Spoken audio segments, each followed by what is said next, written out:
अगर ये हमें दीवार से लगाएंगे और हमारे लिए रास्ता नहीं छोड़ेंगे तो हमारे पास कोई ऑप्शन नहीं होगा कि हम इस्लामाबाद की तरफ जो है ना आए, और इसमें हम KPK की पूरी पाकिस्तान से लोगों को बुलाएंगे। PTI ने इस्लामाबाद पर चढ़ाई की धमकी दे दी। साबिक स्पीकर असद कैसर की प्रोग्राम ब्रेकिंग बैरियर्स विद मालिक में गुफ्तगू, कहा सितंबर में सड़कों पर आएंगे। हुकूमत ने दीवार से लगाने की कोशिश की तो इस्लामाबाद में बांग्लादेश वाला नजारा देखेंगे। इस वक्त किसी के साथ बातचीत का कोई माहौल नहीं। 9 मई ड्रामा था जो मोहसिन नकवी और IG पंजाब ने बनाया। ड्रामे में नून लीग और मरियम नवाज शामिल हैं। नून लीग फौज और PTI के ताल्लुकात खराब करने की कोशिश कर रही है। 47 सरकारें कौमी असम्बली को लालच और धमकियां दी जा रही हैं।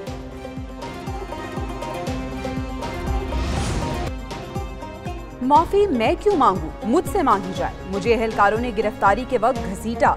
बानी PTI की सहाफियों से गैर रस्मी गुफ्तगू। सानिया 9 मई पर मशरूत माफी मांगने का ऐलान भी किया।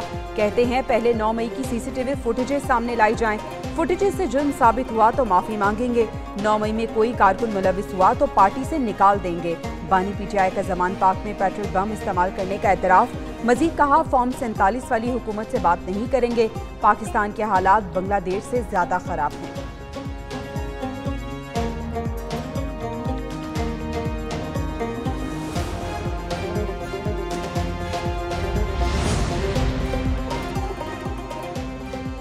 माफी गलती की होती है, जुर्म की तो सजा मिलती है। अपने ही मुल्क पर हमला करने को दहशतगर्दी कहते हैं। वजीर आला पंजाब मरियम नवाज का बानी PTI के बयान पर रद्द अमल। वफाकी वजीर अमीर मकाम ने कहा कि बानी PTI ने मशरूत माफी का बयान गुड टू सी यू की उम्मीद पर दिया। सेनेटर इरफान सिद्दीकी कहते हैं बानी PTI का बयान मायूसी, फ्रस्ट्रेशन और दरवाजे बंद रहने की अलामत है। सेनेटर तलाल चौधरी ने कहा कि सानिया 9 मई का एतराफ जुर्म करने वाला अब सबूत मांग रहा है।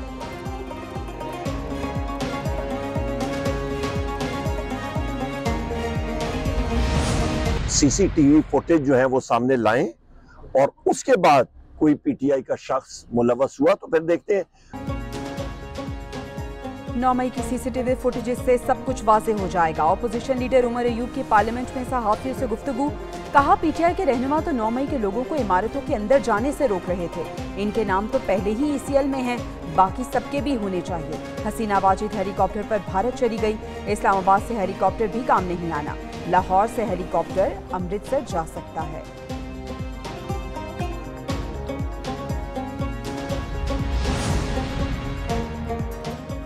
बानी PTI शेर अफजल मरवत की वापसी के लिए आमादा। पार्टी क़यादत की बानी चेयरमैन से मुलाकात में शेर अफजल का मामला ज़ेर बहस आया।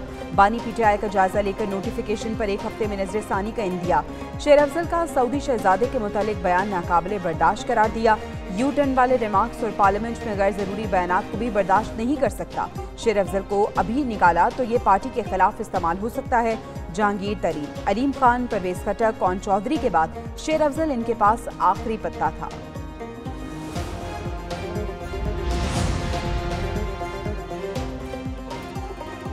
जमात इस्लामी और हुकूमती कमेटी के दरमियान मुज़ाकरात का चौथा दौर खत्म। हुकूमती वक्त ने मुज़ाकरात का मुसवदा जमात इस्लामी के हवाले कर दिया।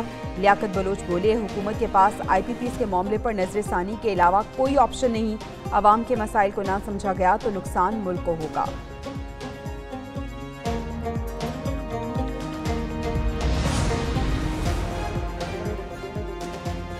इलेक्शन कवानीन में तरामीम, सुप्रीम कोर्ट कुछ नहीं कर सकेगी। साबिक गवर्नर मोहम्मद जुबैर की red zone files with Fahad Hussain ने बातचीत। कहा सुप्रीम कोर्ट के पास अपने फैसले पर अमल दरामद के लिए कोई अलग निजाम नहीं।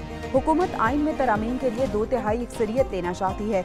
मरियम नवाज ने कहा था सुप्रीम कोर्ट के फैसले पर अमल नहीं करेंगे, आहनी हाथों से निपटा जाएगा। इलेक्शन से पहले ही तय था PTI को नहीं आने देना।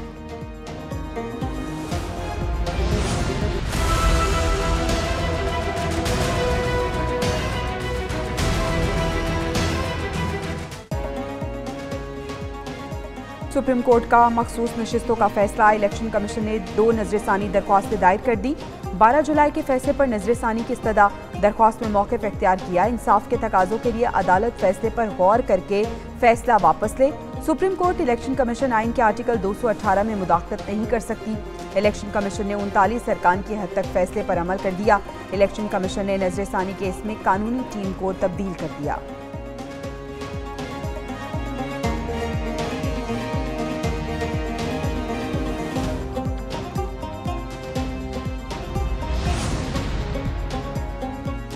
पीटीआई ने इलेक्शन एक्ट में तरमीम को सुप्रीम कोर्ट में चैलेंज कर दिया। बैरिस्टर गौहर की जानिब से आईनी दरख्वास्त दायर।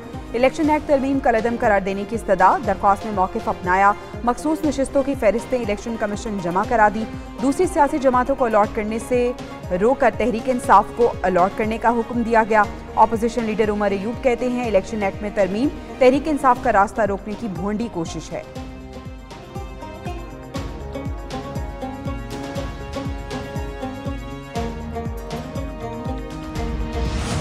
प्राइवेट मेंबर बिल के जरिए उस रूल को कानूनी शक्ल दी गई है, उस रूल को लॉ में कन्वर्ट किया गया है। एक पार्टी पार्लियामान में मौजूद ही नहीं, उसको कैसे मखसूस नशिस्तें दे सकते हैं। वज़ीर इत्तलात अताउल्लाह तारड़ की प्रेस कॉन्फ्रेंस कहते हैं पार्लियामेंट को कानून साजी का इख्तियार हासिल है। फ्लोर क्रॉसिंग के हवाले से आइन और कानून वाज़ेह है। पार्टी में शमूलियत का हल्फनामा मनसूख नहीं किया जा सकता। 15 दिन से जायद हो गए, तफसीली फैसला नहीं आया। कानूनी मामलात में इंसाफ होना चाहिए। मजीद कहा बानी पीटीआई ने शेख मुजीब को हीरो करार दिया, उनसे अपना मवासना करते थे, अब एक मुजस्मा गिरने से मौक़िफ़ बदल लिया।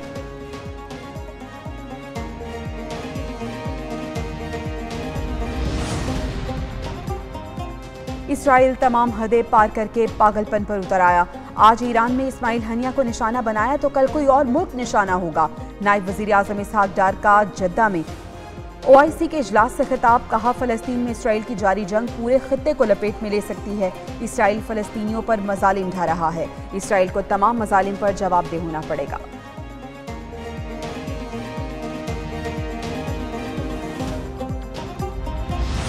ट्रंप पर कातिलाना हमले में कोई पाकिस्तानी मुलव्विस नहीं। व्हाइट हाउस की आसिफ मर्चेंट पर इल्जामात की तरदीद। पाकिस्तानी शहरी पर एक और केस में अमरीकी अदालत में फर्द जुर्म आयद। आसिफ मर्चेंट पर अमरीका में सियासतदानों और अफसरों को कत्ल कराने की मुबैना साजिश का इल्जाम। अदालती दस्तावेजात के मुताबिक आसिफ मर्चेंट ईरान में वक्त गुजारने के बाद पाकिस्तान से अमरीका आया। साजिश पर अमल के लिए लोग भर्ती करना चाहता था। तर्जुमान दफ्तर खारजा ने कहा आसिफ मर्चेंट की गिरफ्तारी पर अमरीकी हुक्काम से राबते में है।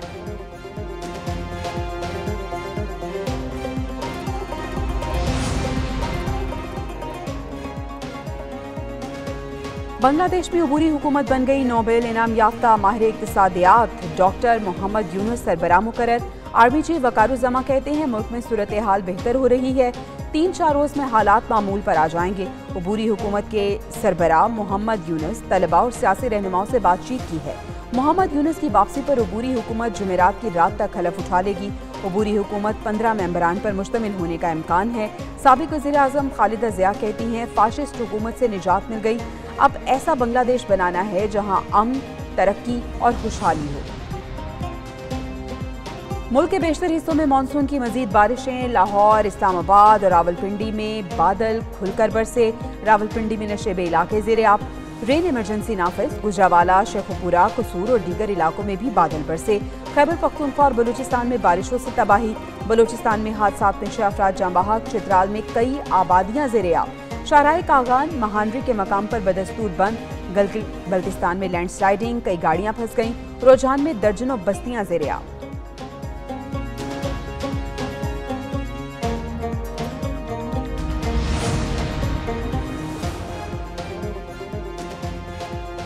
वज़ीर आज़म ने राशिद महमूद लंगड़ियाल को चेयरमैन FBR मुकर्रर कर दिया। वज़ीर आज़म की मंजूरी के बाद स्टैब्लिशमेंट डिवीजन ने नोटिफिकेशन जारी कर दिया।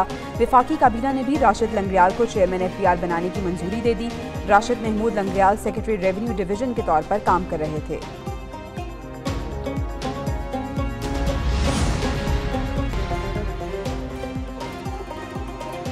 पाकिस्तान की तरफ से भारतीय अपोजिशन लीडर के लिए आमों का तोहफा। नई दिल्ली में पाकिस्तानी हाई कमीशन ने राहुल गांधी 7 भारतीय अरकान पार्लियामेंट को आमों का तोहफा दिया। सिफारती ताल्लुकात की बिना पर राज्यसभा के रुकन कबिल सवाल को भी आमों की पेटी भेजी।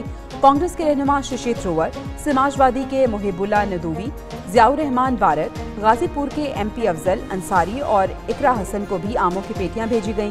भारतीय वजीर की राहुल गांधी पर कड़ी तनकीद। डिसिप्लिन की खिलाफ वर्जी। शाहीन शाह से टेस्ट टीम की नायब कप्तानी भी छीन गई। बांग्लादेश के खिलाफ टेस्ट सीरीज के लिए स्क्वाड का ऐलान। 17 रुकनी टेस्ट स्क्वाड की क़यादत शान मसूद करेंगे। सऊद शकील नायब कप्तान मुकर्रर। पहला टेस्ट 21 से 25 तक रावलपिंडी, दूसरा 30 अगस्त से 3 सितंबर तक कराची में होगा।